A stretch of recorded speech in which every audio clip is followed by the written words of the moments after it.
Nearly 1,000 years ago, the Domesday Book records a village called Henderskelf, somewhere near this spot in Yorkshire. No one knows exactly where it was, but our best clue is that it was demolished to make way for that. Castle Howard, one of the most impressive and best-known stately homes in England.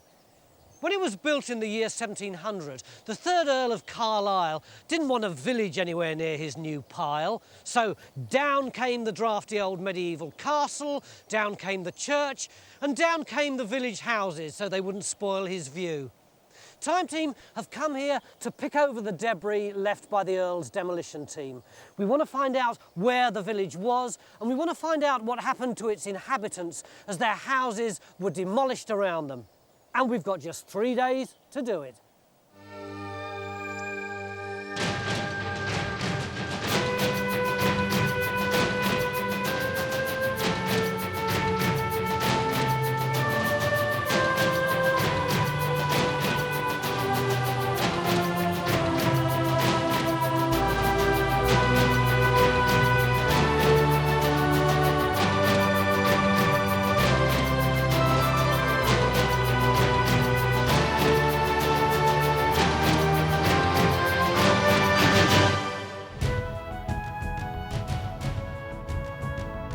Knowing that there was a village here and knowing where to look for it are two different things.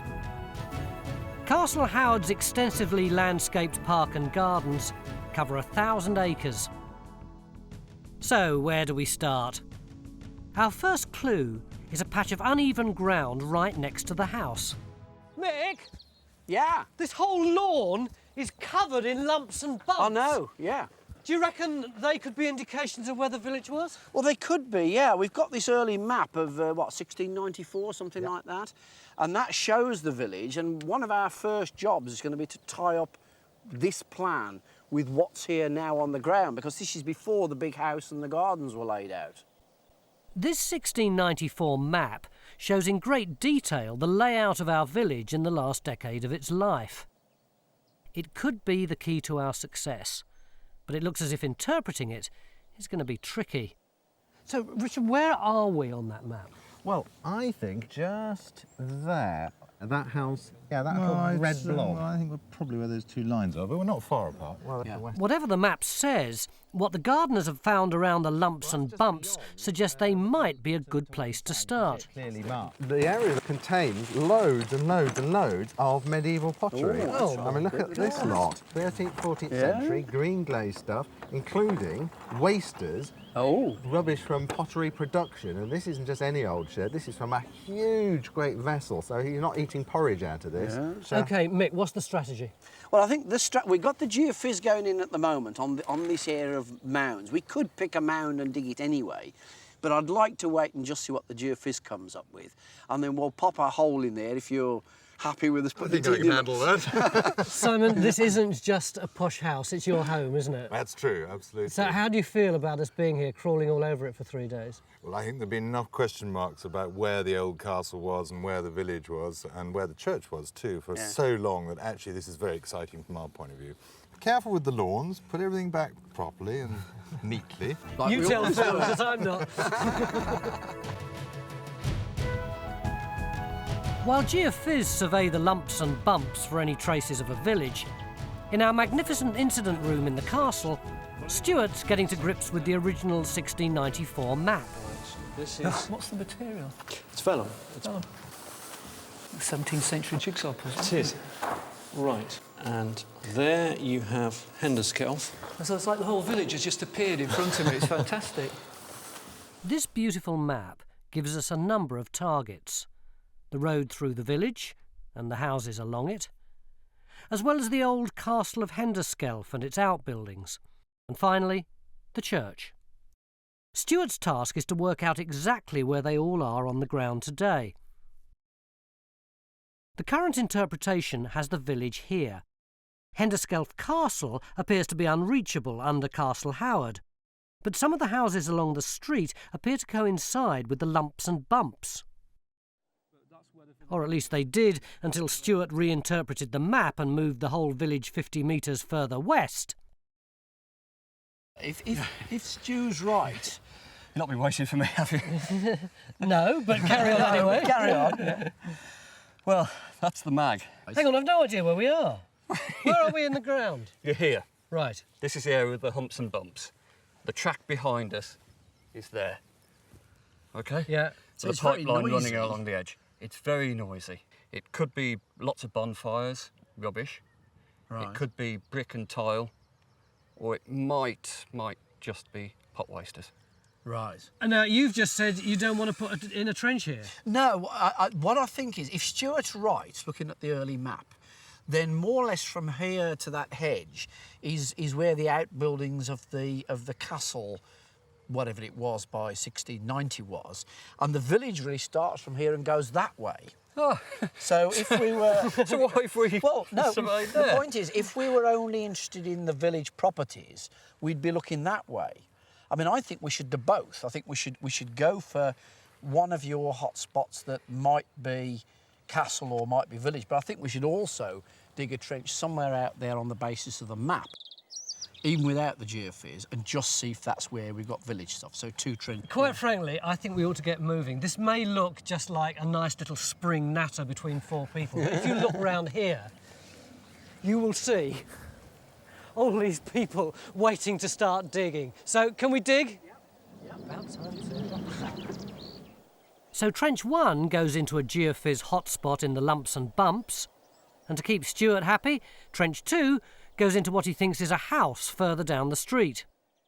Simon Howard doesn't want machines ripping up his lawns, so we're going to have to strip off the turf by hand.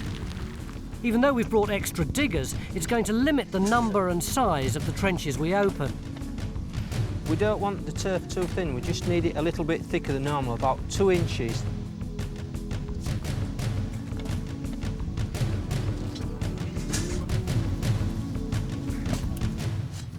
Look at that. That's not paving, is it? Perhaps we don't need machines here. Exactly 1 minute and 24 seconds after the turf came off in trench 1, Phil hits archaeology. It's a lovely bit of a slab of stone, that is. Oh, look, now what's it got there? That's a decorate, it's a moulded piece. It is like It's leaves or moulded. something, isn't it? It's a moulded piece. There's a line down there, and there's also a line Down the other side. on the other side. Well, complete width of it, presumably it's a facing stone, a bit of decoration on the front of the building, isn't it? This dressed stone doesn't look as though it's part of an ordinary village house. So could it be part of the original castle? And is it a foretaste of riches to come? It's about 1700. While the archaeologists continue their hunt for the structure of the village, Carenza's gone in search of the people who actually lived here, and the man who brought it all to a sudden end. Chris, given that Henderskelf's mentioned in the Domesday Book, it must have been in existence for at least 700 years or so, and then more or less overnight it vanishes. Who was in charge here when that happened? Charles Howard, 3rd Earl of Carlisle, the builder of Castle Howard. And this is him, is it? This is him, a portrait of about 1704 by Sir Godfrey Kneller. So what sort of person do we think he was? Well, an ambitious man, anxious to pursue his political career. Around about 1700, he gains all those important political posts, First Lord of the Treasury, Privy Councillor, Gentleman of the King's Bedchamber, and so on. And he was still only in his 30s? That's right, just turned 30. But it's a very brief career because it stumbles after the death of William III. He's effectively cast out into a political wilderness during the reign of Queen Anne. So that allows him to transfer more of his attentions back to this great project here in Yorkshire.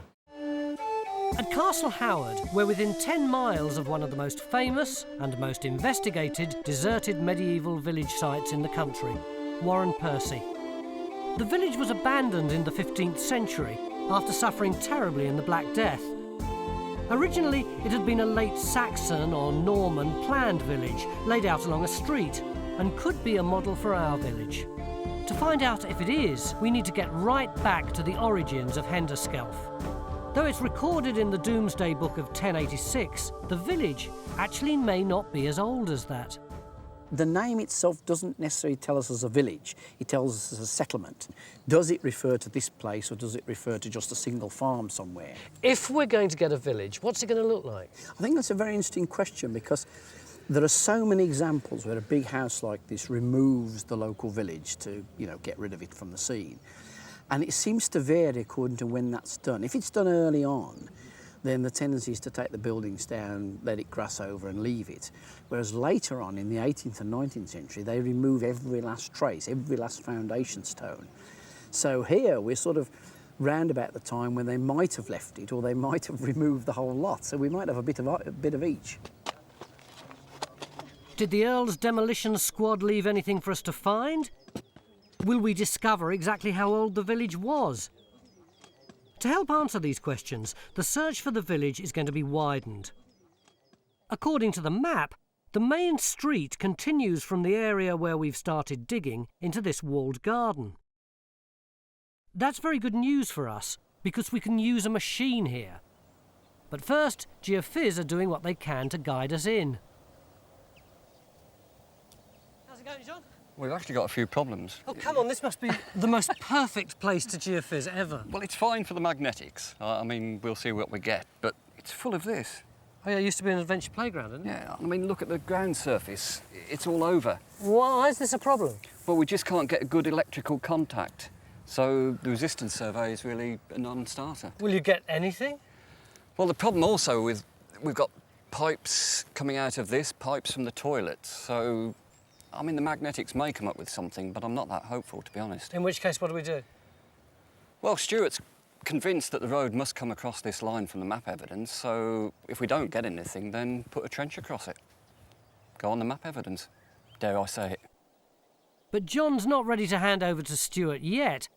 He's going to have one more go with the magnetometer. The shine's also gone off our castle trench among the lumps and bumps. The elaborately carved piece of masonry isn't attached to a building and was probably dumped here from somewhere else. The only feature in the trench dates from after the destruction of the village. They need to go deeper. But Trench 2, where Stuart thought we'd find a house, has produced more encouraging news. David, there's a room you found something. Oh, crikey, you have as well. We have. We've definitely got a surface of some description. I mean, if you look at the way the very large stones are sort of like, they're almost round side up. Well, some of these are very rounded, aren't they? They've got wear on them, I think. Right. Looks convincing that it is a surface, but what kind of surface? I mean, obviously, what I'm interested in is whether we've got a road coming through here. Well, I would like to work out, really, if it is going to be a road, the direction the road takes. Yeah. Because that will obviously answer a lot of more questions. Yeah, right? yeah, exactly. If we have it running straight up That here, way, that yeah. makes your argument for. Yeah. But it could still, of course, be turning because there's a gateway just there. Because you've got the gate there, yeah. Would you be amenable if we just stuck a small 3x3 in there to see if the road is going that way? Why don't you try that and see, Okay. see what it looks like? While we're struggling with the last years of the village, Carenza's delving into its very origins. What does the Doomsday Book say? It's very thin, which is not unexpected for a northern reference in Doomsday.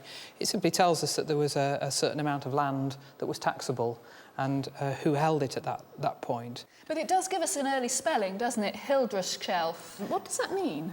Well, the first element seems to be a Scandinavian female name, and the second element seems to be shelf or seat, which may refer to a topographical element, or it may refer to an agricultural regime. It's not And quite clear. it's a Viking name, of course. It's a Viking name, indeed. So this was the land owned by a Viking woman? Yes, indeed. That's what the implication is. The problem is that apart from what may be the road in Trench 2, we still haven't found any trace of Hildra's seat. All eyes are now on the walled garden, where we left John Gator desperately hunting for houses.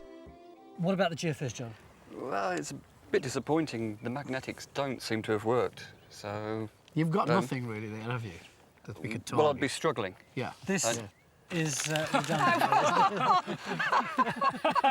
What about you, Stuart? Well, I think we might be able to help here, Tony. We've got very good correlation between the 1694 map, the modern map, and where we are in the real world. Yeah. And the roadway goes through the corner of the walled garden with properties alongside it. So I think we've got much more latitude in that corner for finding one of these properties. Do we know who lives here? Yeah, this is Ralph Kendall's house, and there's his house with two big chimney stacks on the top. So tomorrow we're going to go into the walled garden and see if we can find the home of Ralph Kendall of High Street, Henderskelf. Beginning of day 2, and I'm on the roof of Castle Howard. We're here to look for the lost village of Henderskelf, which was demolished when they built this stately pile. Yesterday we put 2 trenches in down there where the flowers are, but we don't think we found the village there. So today we're going to follow Stuart's hunch and dig over where that big chimney is in the walled garden. Kerry? How's it going?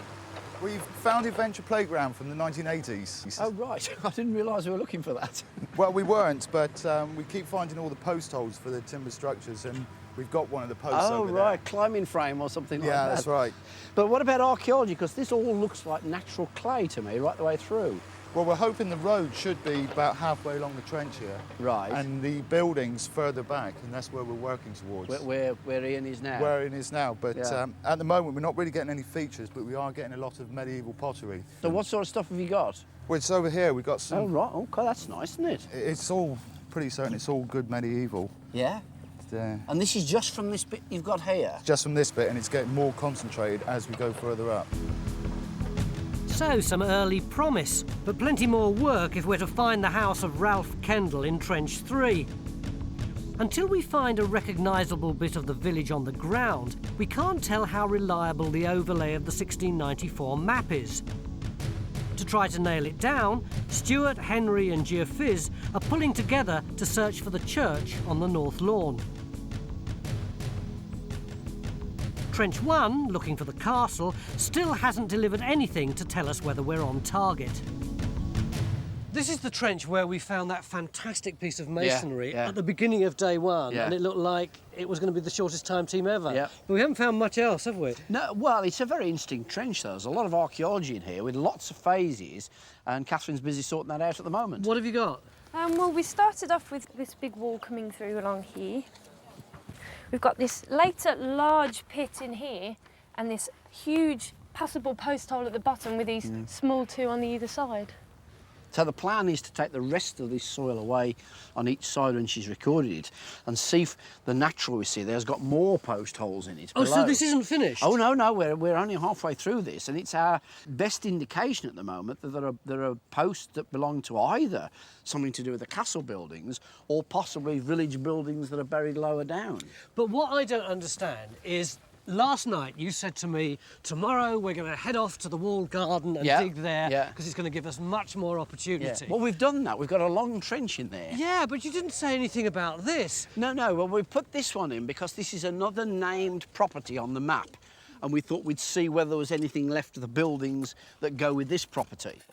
Trench 4 has been placed exactly where Henry and Stuart have calculated that George Campleman's house should be.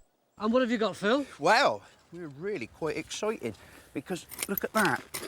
It looks as though we've actually got a very compacted floor surface. Yeah. And we've actually seen it. You see it down in that void? Yeah. We know that it goes to, I think at least that depth.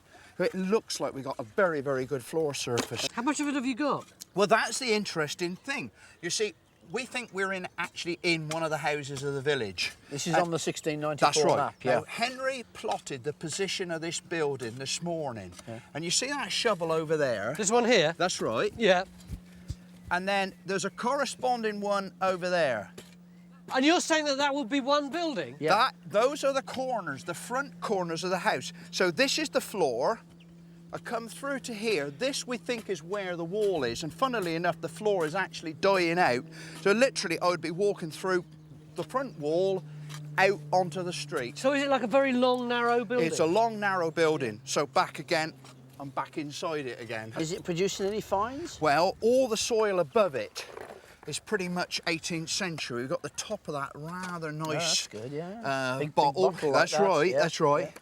And we've got this George coin, which we think is probably about George II, so sort of mid-18th century. Certainly about the age of the main house. Yeah. And of course, well, as they're waltzing around in the gardens, nice. they're wearing jackets with rather fancy buttons on like that. So although the finds all date from after the village was dismantled, the floor lies below them and could be our first trace of a house in the village.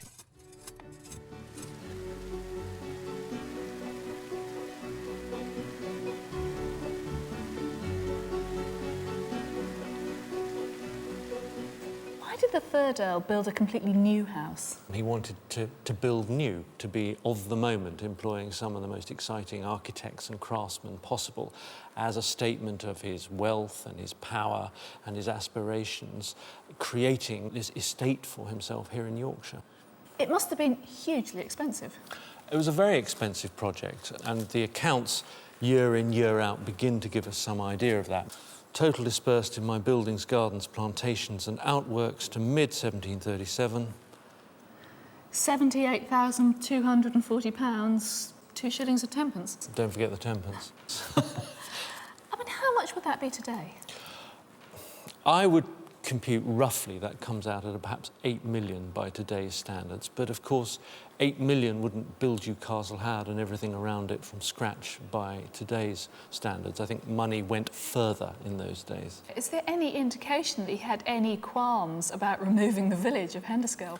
There are no mentions of Henderskelf in these books at all. I mean, so therefore we have to say it really didn't feature in his own mind, I think. As Castle Howard went up, the village came down. And we still haven't been able to find out exactly where it was. With the map floating around, we were hoping that Trench 2 would finally anchor it by confirming the location of the main village street. David, so have you got my road then? No, sorry to disappoint you. Oh, what's this then? Well, this is the road here, what we think is the road here, but as we discussed, we've put in a trench up there, and we've had a number of sort of post-medieval surfaces, but no road. So what do you think this is then? Well, the only thing I can think is the hunch we had yesterday was that perhaps it's associated with this gate that's behind us. Some sort of driveway coming out there. Yes, or maybe just something that was, you know, used as a haulage road. That's over there. Disappointingly, that's now the end of the road for these trenches. Carenza's also drawn a blank looking for records of the village in the Castle Howard archives, so she's broadening her search too. She's off to York. Time for us to catch up with Stuart and Geophysics on the North Lawn. So have you found the church? I think we have, Tony. We've got really good evidence from the 1694 map where the site of the church is likely to be. We've set out the churchyard. You see the cane with the hazard tape on there? Yeah. One corner there, one corner there, one corner there. That's that triangular shape. Now within that the church is shown, and I think it's just in this area here we've set that out with a couple of pegs where we think that church might be. And does Geophysics bear that out? No. Because Stuart's church is there. Now the only problem I've got is I've got 1, 2, possibly 3 targets. Oh, and that looks really good. But that looks the Squares, best. yeah. That looks like a church to me. Ask him how far that distance is then, Tony. 25 metres? 25 metres. For 308 years, this village and this church has been lost. Using a series of maps, we've got to within the churchyard and narrowed it down to 20 metres. I'd be happy with that, Mick. Yes, but if you dug where you said it was, you wouldn't find it. Ah, we've yet to be proven. That looks too good, doesn't it? Let's stay mates. Let's stay mates. There is one small problem. Hello? Hi, Simon. Yeah. It's Tony Robinson here. Can you spare me 90 seconds or so? Yeah, sure.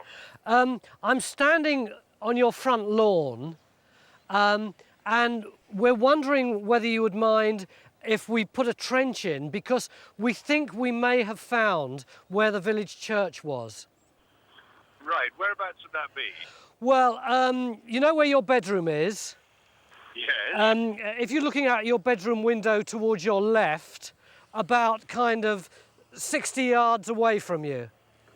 Right, and that's to the north of the west wing, is it? Yeah, to the north of the west wing. Yeah, that sounds okay.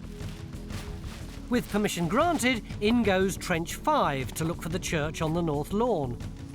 Phil's taken temporary leave of absence from George Campleman's house to lend a hand. To find out more about the inhabitants of Henderskelf, we're turning to the court records in York, which are one of the few surviving sources of this information. And it looks as if Henderskelf had its fair share of lively characters. We've got this dispute about doings in George Monkhouse's house, and this is about 1620.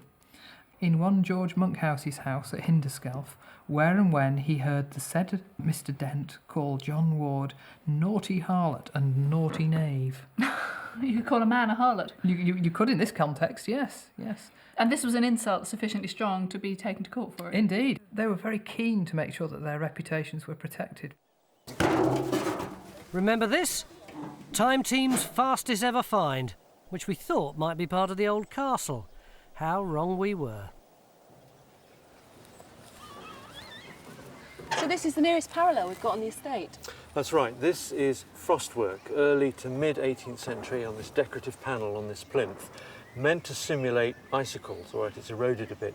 It's similar to your piece of stone. Looks very similar to it. It's not identical, though. I think it's more piecemeal than the continuous decoration here. Mm. So you think this has come from the estate? Certainly, this has come from either another pedestal or plinth, or possibly a summer house or pavilion from the 18th century, but no longer standing. Right. In the walled garden, Trench 3 was looking for the street and the house of Ralph Kendall. The trench has now grown enormously, but has it delivered? We're halfway there. We're doing well. Right. As you know, we're supposed to have a building and we're supposed to have a road. Yep. Well, we seem to have the edge of the road here. So the road's somewhere over that way? It's going all the way back that way. Right, Haven't got the other edge yet. Yeah. Then that has been cut by this later pipe, as you can see it under there, very clear, very pink. Oh, that's very obviously a pink strip going right the way through, isn't it? So it's really cut up a lot of the trench. Right. This also cuts this really soft, manky kind of sandstone, which we're interpreting is the front of the building. Yeah. So we're going to have to extend it. We need to go back that way, see if we can pick up some more and get some more information. So Trench 3 may yet deliver part of the village, but it'll need a lot more work before we can tell.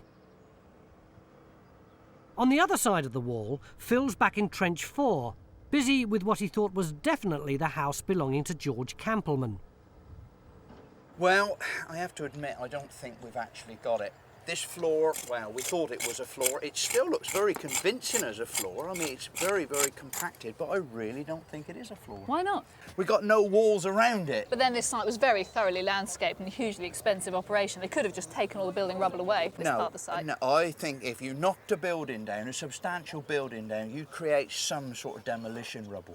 I can only go by the archaeological evidence. I don't care about the maps. They tell me it's here. If it's here, I'll find it. But I don't think we found it yet. I mean, the fact is we know people were living round here. Kai's got loads and loads of beautiful domestic refuse. We can say definitely they were living here, or at least they were throwing their rubbish away here. We've got lots of bits and pieces, animal bone, so we can see what they've been eating. We've got oyster shell. And we've got this, which is a horn core, which shows they're preparing horn to be used in things like knife handles, maybe, at some point. This is all very late medieval, post-medieval.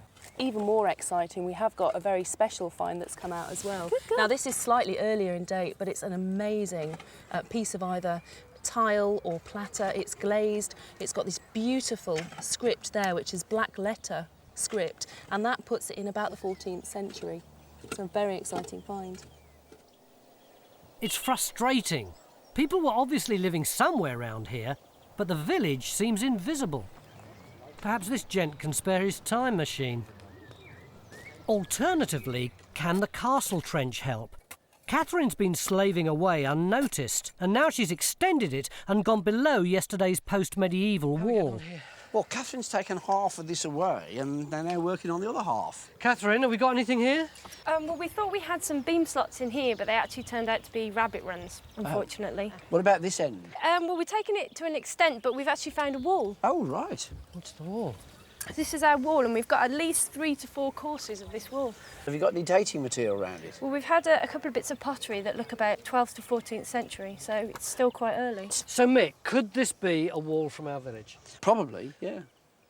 We've had a lot of probablys, though, haven't we? Probably. We've had probablys in here and possiblies. We had a possibly in Phil's trench, and that turned out to be a probably possibly, except it's probably nothing at all. And even over there in the walled garden, where that's looking better up there. I mean, we've got what is probably a wall coming across it. What is probably a wall? Yeah, well, it's the trench isn't wide enough. We're going to have to widen the trench to see.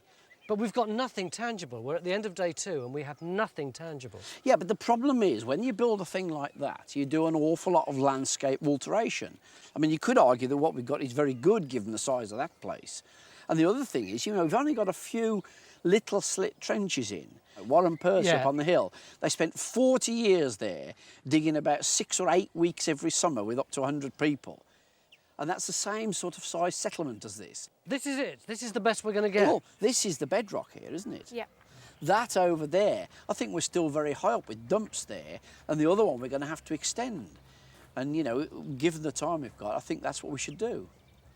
You look very unconvinced. It's not I'm unconvinced. You've just told me that Warren Percy took 40 years to dig. 40 years. We've got 3 days. Oy vey. Oh, it's difficult. The end of day 2 approaches. We've got very little to show for it, and Mick tells me that this may be as good as it gets. Then, just as I want to lie down in a darkened room, word comes of a miraculous discovery. Mick? Yeah? Down here, Tom. Come and look really at this. the bowels down here. isn't You're it? not going to believe this. What you got? We've got the most fantastic discovery down here, Tony. And this is this? Yep. This is a drawing by Nicholas Hawksmoor of It's Greenwich. not Castle Howard. No, it's Greenwich, where the dome for Castle Howard, the idea came from. But I think you're going to be more interested with what's on the reverse. Look at that. What's this? This is a plan of the village that we're looking for. It's a much more detailed plan than the one we've been using already. It shows the layout of the buildings, all the little outbuildings on. This is a fantastic map. It isn't colour, but it's fantastic. Do we know who drew this? It's Hawksmoor again. Well, it's very nice of him to do it, but how does it advance our dig? Well, what it does is allows us to basically work the layout of the village out, compare it with the 1694 map, put that against the modern mapping and see where these properties are, if they're as we think they are. In relation to the trenches we've got already. Yeah. Yeah, but you've already done that with one map. That's what we've been doing for the Yeah. last 2 days. But look, this We've is come a, up with this is a proper detail. plan rather than perspectives. OK, so precisely how do you do this? Well, we need Henry to work that out and Stuart to actually relate one map to another one. Yeah. And then we need to take a decision, you know, which ones we go for. It may be that we abandon some of the trench we've got, start somewhere else. And this is tomorrow? Yeah, it'll have to be tomorrow now. So, will this map tell us that we've been digging in the wrong place? And if so, is it going to show us where our lost village is? Beginning of day 3, and almost the final thing that happened last night before we all went home was that we discovered an old map of our lost village on the back of a drawing from around the year 1700. At last, it appeared to offer us the opportunity to do some real precision archaeology and hopefully actually get down on the buildings from our village. But have we got precision archaeology? No, we've got this. Why? Why? Look, you'll get it. And this is precision archaeology. We just need a large area to see a lot more. But last night you said to me that with the use of the map we could actually get down on real discrete pieces, corners of walls and things. Well, that's not this, is it? No, but we're going to get that. We've got a problem with the map. We've got a problem with scaling the original map onto the modern map. Because although there's a scale on the old map, we can't work out what it is. So basically it's not ready yet? It's not ready yet. So this is desperation while we're waiting? No, this is another strategy. We need a reasonable size area so we can see all the different stains and colours in the ground. And actually that will help us with the map. How? Because if we can get a definite line, we've already got a wall coming out here, look. If we can find the corner of this and we know that's on the map, that will help us to tie in the map. And then we can be more precise about where we are out in the sort of public area over there. Make my day, show me a wall. Where Bridget is there, you see all that stonework coming across, and she's got 16th century pottery in amongst it. That's probably the foundations of the end wall of that house on the 1694 map. Can I get in? Yeah. Just watch the machine, that end. A wall. Our first village wall. At least our first definite one. After so many false starts, we may at last have found the village in the walled garden. But until we lock the new map down, we won't know if our other trenches are in the right place. But unlocking the secrets of the new map is testing Stuart's expertise and everyone else's patience. Is he not just compounding the errors Henry's saying there? No, this is not doing anything clever. In terms of finding our house plots, be more accurate at this end. Just doing very simple stuff. I'm not trying to be difficult. But you've already said that the 1694 map was not about getting accuracy here, it's about accuracy in the bigger scheme. It still shows a degree of accuracy. I'm happy with that. But we've got to go on. It's just a huge circularity. This just fine-tunes exactly where we were digging. You mean almost exactly? Over on the north lawn, Trench 5 was open to look for the church. But that is not the corner of a church.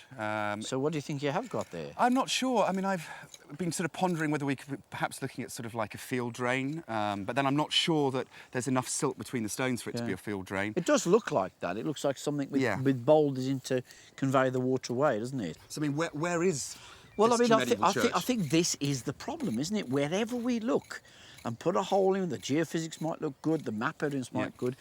You know, there's nothing there. If there was a church here, how could it have disappeared so thoroughly? Yes. With no stones left. This site's proving a real test for the archaeologists. It seems like the deeper we go, the less traces there are of our lost village. It looks now as though it wasn't just demolished, but the whole thing was carted away.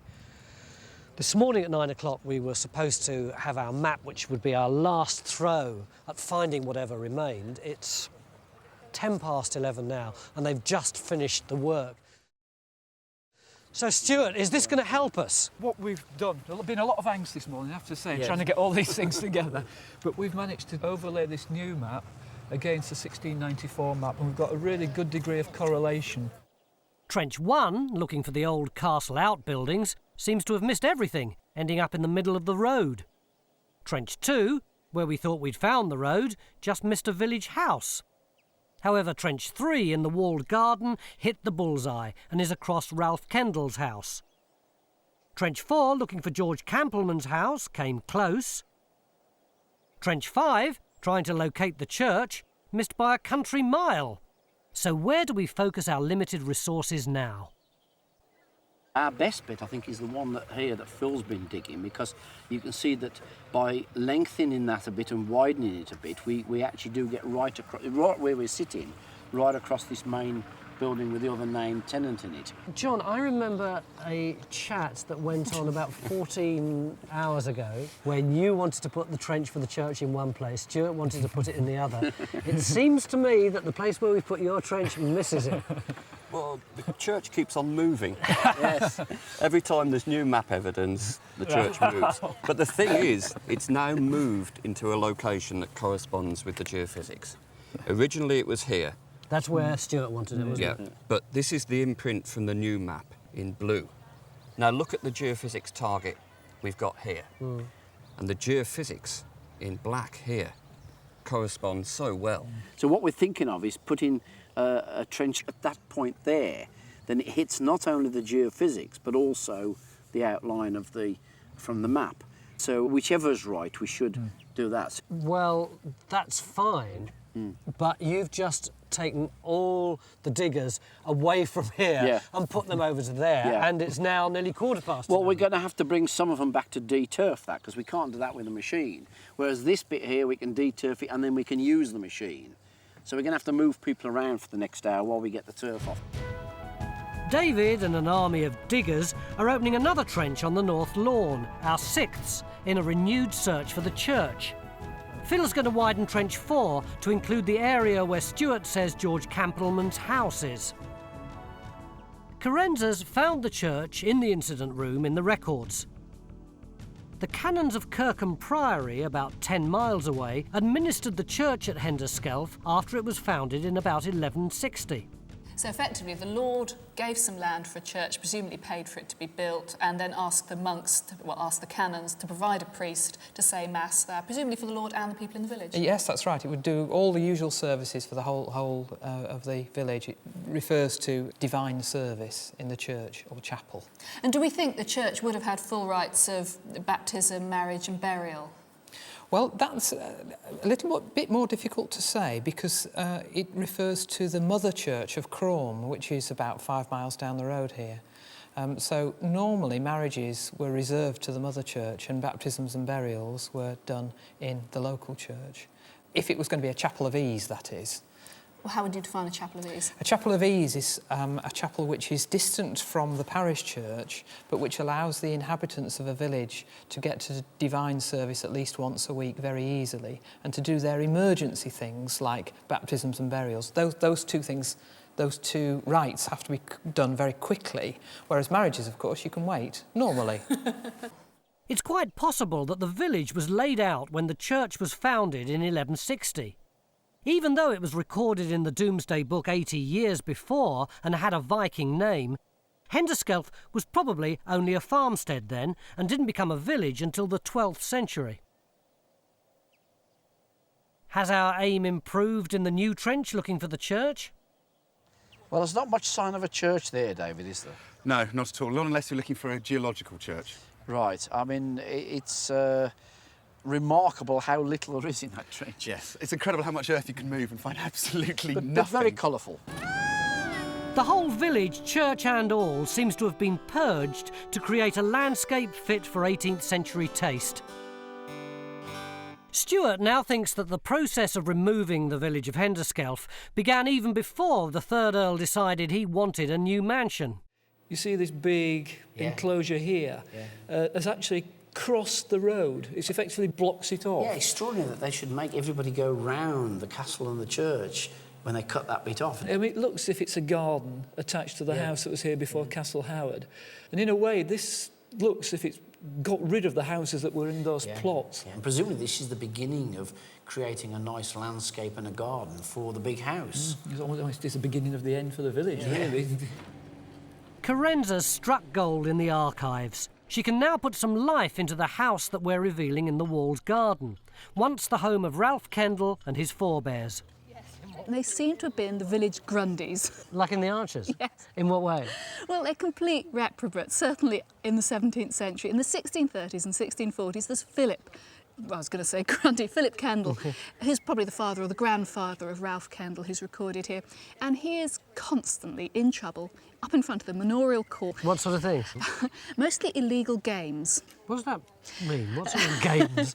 Apparently it's mostly things like playing cards or skittles, all sort of pub games, but on a Sunday or at the wrong time of day when you weren't supposed to be doing that sort of thing. And he also gets done for stealing one of the Lord's deer, albeit a dead one, but taking it away, cutting it up, cooking it and eating it, which the Lord was not have been very pleased about.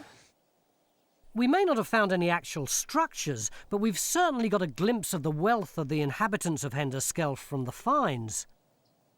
They include fine, locally made Rydale ware, such as this jug, pottery imported from Stoke-on-Trent, like this posset pot, and these sherds from a local copy of high-quality 15th century northern French ware.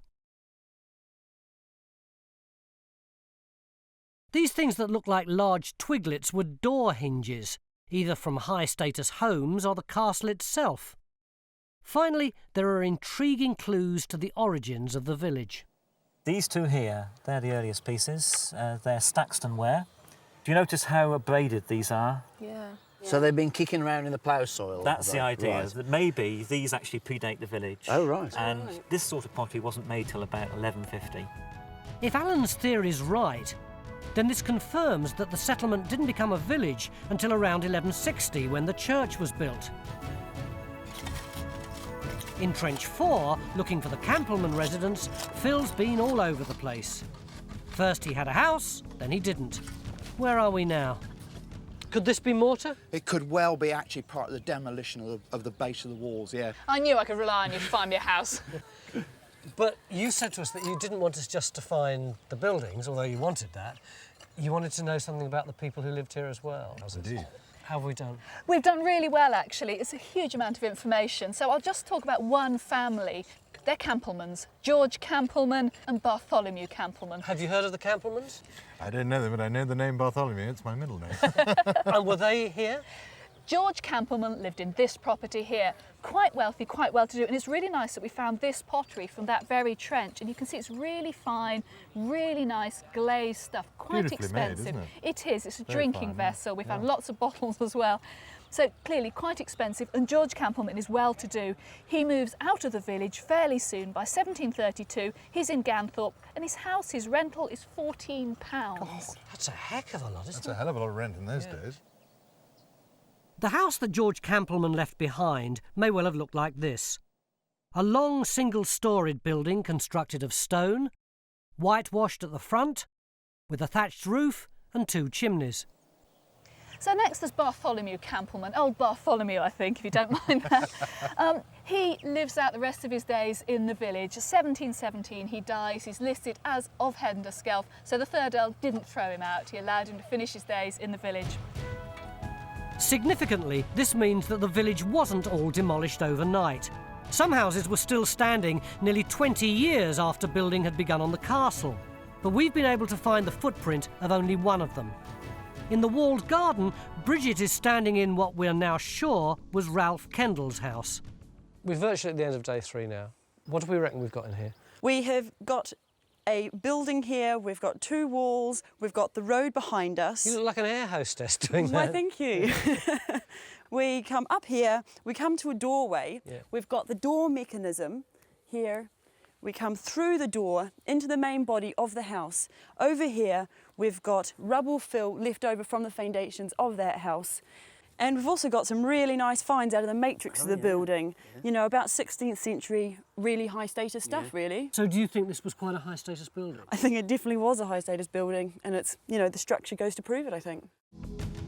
We think this is what Ralph Kendall would have called home. And this is probably how the village would have appeared when he left it.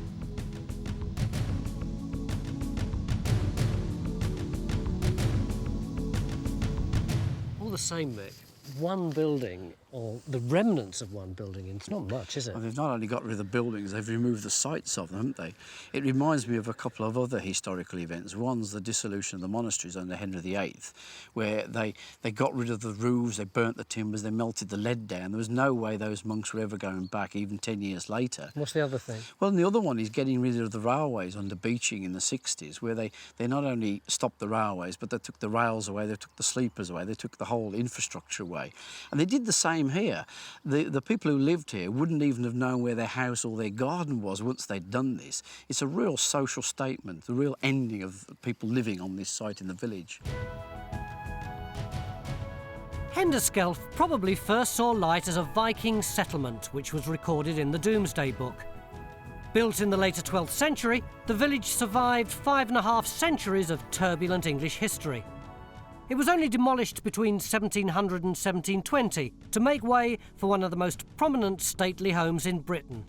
The third Earl made this landscape his own, wiping out almost all traces of previous occupation. Your ancestors did a pretty ruthless job of demolishing that village, didn't they? They certainly did. Look what they built in its place. How did you feel about the last 3 days? I have to say, I think it's been fascinating. I mean, what you've uncovered and the amount of work that's gone into all the work with the maps, it's been fascinating because for some time we wanted to know about the village and the castle and so forth, and it's given us that extra spur to go on and find out more, I think, and that's the encouraging thing. Well, thanks for having us. Pleasure. 3 days ago, I came here looking for a village, and I was expecting roofs and doors and windows, but we didn't find them. And yet we have found the village. We found it through the maps, the pottery, the fixtures and fittings, and most importantly, through the lives of the ordinary people who lived here.